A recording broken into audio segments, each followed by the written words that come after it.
So Stephen King again, man. Yeah, I'm back. Are you tired of it yet? Never. Yeah, it's bizarre. I'm Stephen King universe. I think I have to send him a gift bag or something to thank him for being responsible for two jobs now. Either way, it doesn't matter. If you have ice, that's great.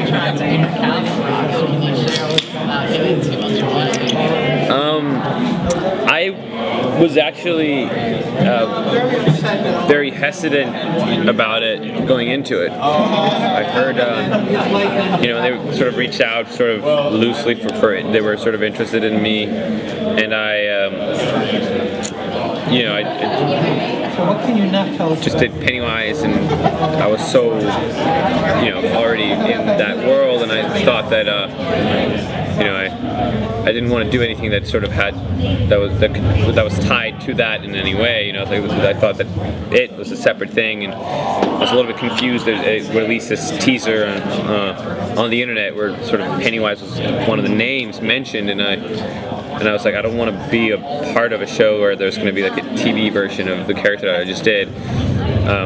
So I was like, and then they were really like, they didn't send out any scripts or anything, and I was like, I don't want to, doesn't seem like the thing for me right now. And then they were sort of pushed a little bit further, and they're like, all right, we'll let Bill read a script. So they sent me the pilot, and I'm like, okay, well, I'll take a look at the script. And then I read it, and I'm like, oh, this is fantastic.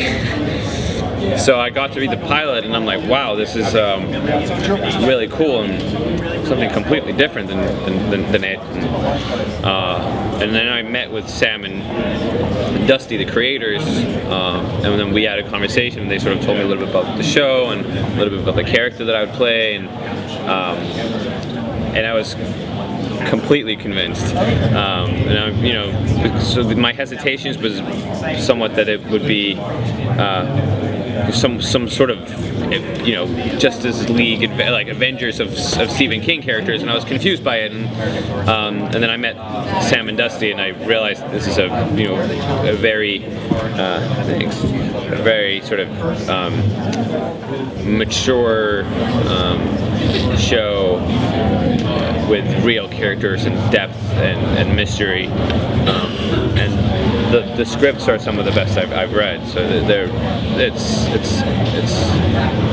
I think it's going to be a really good show. What can you tease? A little bit more about your characters, since they haven't a teaser yet, so we're kind of flying blind. Yeah, it's bizarre because they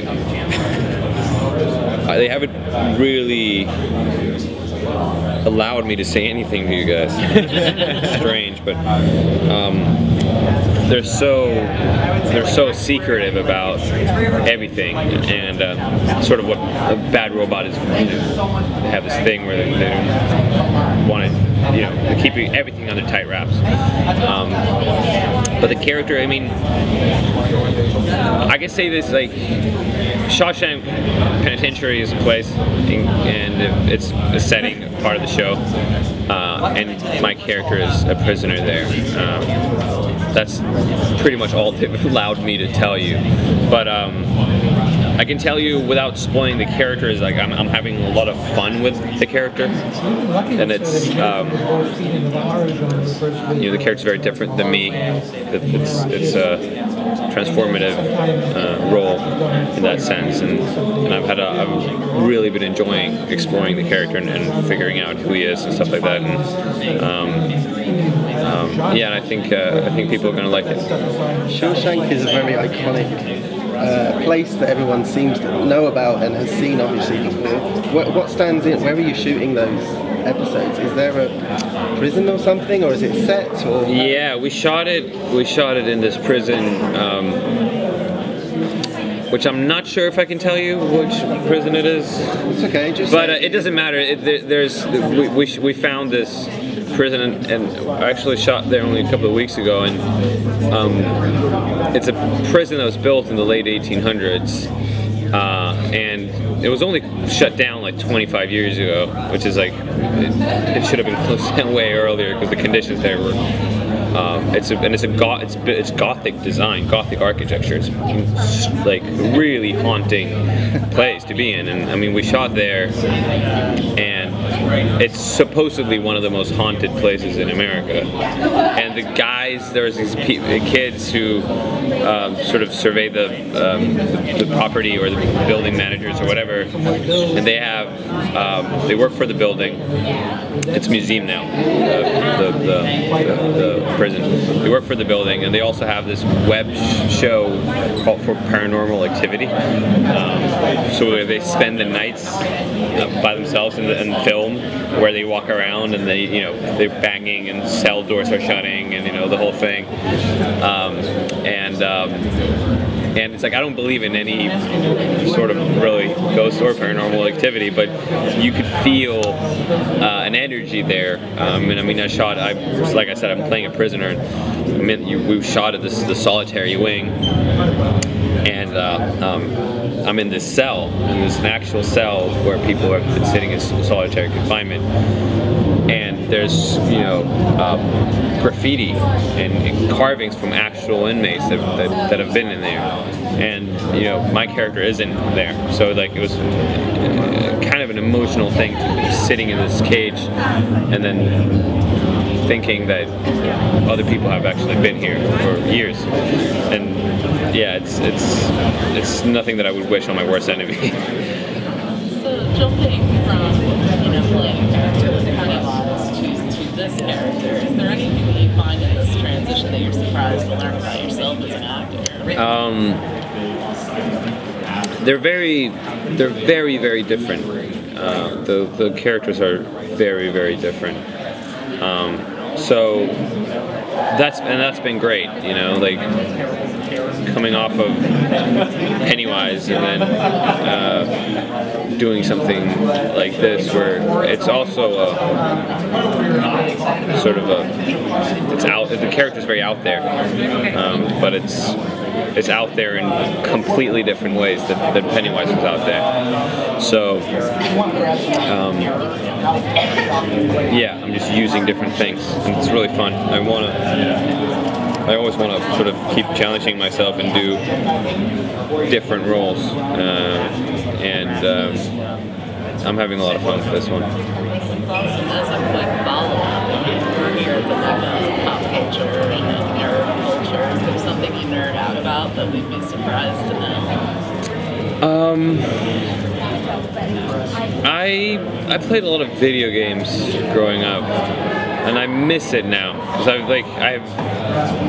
I had my PlayStation, and I don't have a home really. I just move around all the time. So I don't have it's just now. I think it's in a storage room in New Jersey or something. But that's something that I miss, and that's something that I play a lot of video games. And I just don't get the time to do it anymore. I'm looking forward to when I get my own place, have that set up, and then just start playing some games. I love it, and I grew up with it. I was so immersed with it, the whole sort of Super Nintendo and Nintendo 64, the true childhood memories for me, playing the GoldenEye and Mario Kart, and yeah, it's just so I think that's sort of what I guess I'd nerd out the most, and I played World of Warcraft as a kid, and play a lot of online games, and Sweden's really good at those kind of games. We have a lot of time to spend in the dark winter months playing video games, and so there's the internet cafes, and this huge internet cafes in Stockholm where you could go and play with your friends and stuff like that. I mean, you did a lot of press before it, but I haven't seen much after. Everyone loves Pennywise. How does it feel to be part of that? Yeah, it's crazy. I mean, I was so terrified that people were not going to like it, and it was just as a relief that people responded so well to it. But I told myself before while we were doing it that I couldn't care either way. Like I couldn't care too much about how people would look at it, because I don't think I could have done the role in the way that I would have wanted it, you know, if I was worried about how it was going to be perceived. So I had to focus on the work, and I did the work, and then, you know, sort of leading up to it, I was like, I can't care about whether people love it or hate it.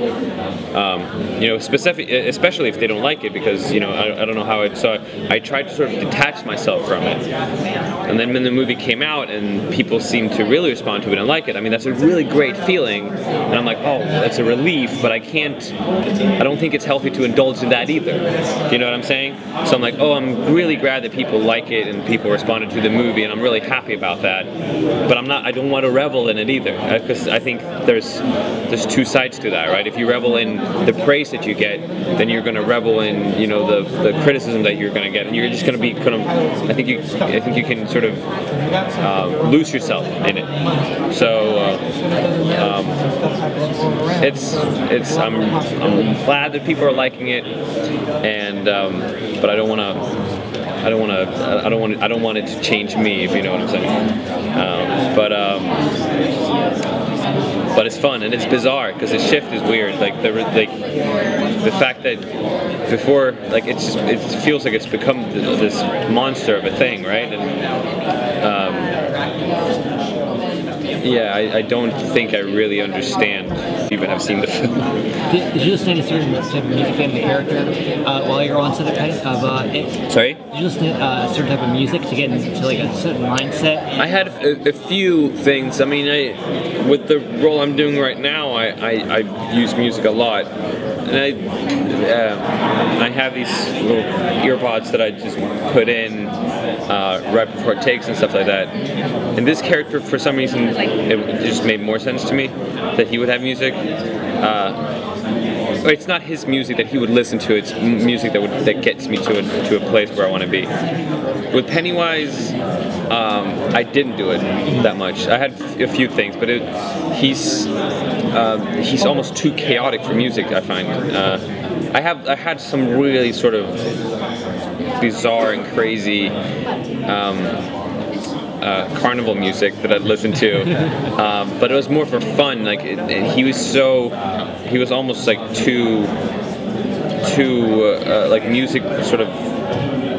There was this thing of it was too alien. Yeah, he wouldn't know music, yeah. You know, or the music that he would listen to would be, or the music that would be in his mind would be something that we couldn't conceive of. Yeah. You know, so it was very out there. And but I do use it for certain roles, and I think it's fun. You know, and I have my Spotify, and I have playlists from, you know, Roman season 1, Roman season 2, and like all these characters and the kid now that I'm doing, and it's like that I can go back and look back at, like, oh yeah, like these are the songs that I listen for that character. I just think it's a fun thing to do. You know. What is the music you're listening to for this character? Dark orchestral music,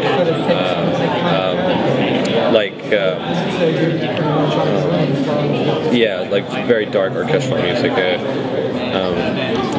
and like sort of haunting choir songs and stuff like that. I don't know if this is giving away too much about the character, but maybe at one point I'll like share the playlist when the show's out and stuff like that. It's really cool music. Yeah. This will be the last question. What kind of research and preparation did you do for the role? For this one? For this one. I'm gonna give too much away if I say it, because it's a weird thing that I can't talk about it. But there's. I'm assuming he's your lawyer. He's my lawyer, right? Yeah, no. There's. I can't really tell you, but I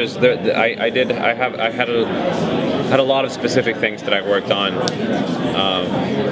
going into it, but it's going to give too much away if I tell you what it is. Do you enjoy the secrecy? Huh? Do you enjoy the secrecy? Sorry.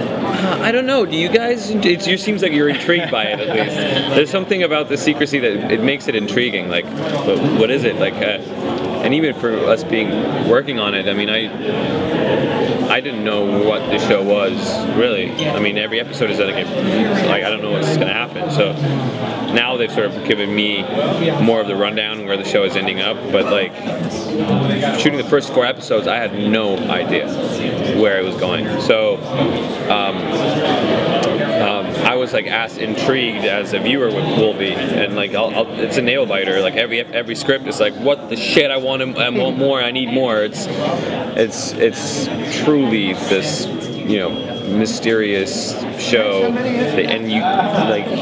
I can't wait until the mystery is solved for me as I'm shooting it. You know what I mean? And I think it's going to translate even more so for an audience to view it. It's a good one. It'll definitely make these roundtables easier for you. Yeah. Throw you in here and say, all right, you can't answer questions, but you got to go answer questions for an hour. So you're just like, what? So it'll make it easier once more comes out, I'm sure. Yeah. And I'm looking forward to seeing you guys again when we can talk a little bit more about what it is when you see the show. Absolutely. Thank you guys. Thank you.